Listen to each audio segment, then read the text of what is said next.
Today's video is a feel-good story. It's an inspirational story about a lady who at age 91 finally retired from Chick-fil-A.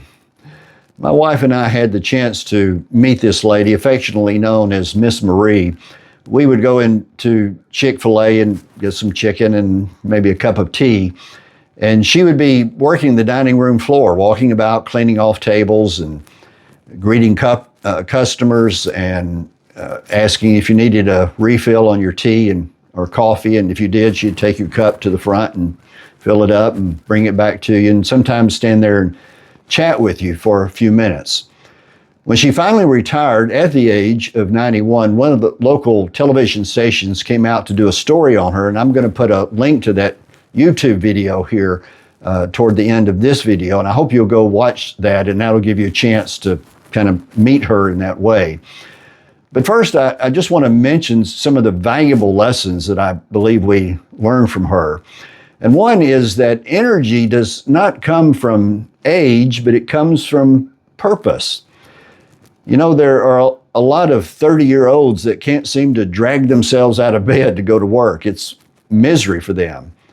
But Miss Marie got up every day and came into work with a smile on her face. And it's not something that she had to do. I don't think she had to do it because she needed the money. In fact, I remember her telling me that her family would ask her, "Mom, why do you keep doing this? Mom, why don't you quit? Mom, why don't you stay home?" But she refused to listen to those voices because, and this is another important thing that we learned from her, is that you can be old but not done. She wasn't finished. And then finally, there's a difference between birth certificate age and health age.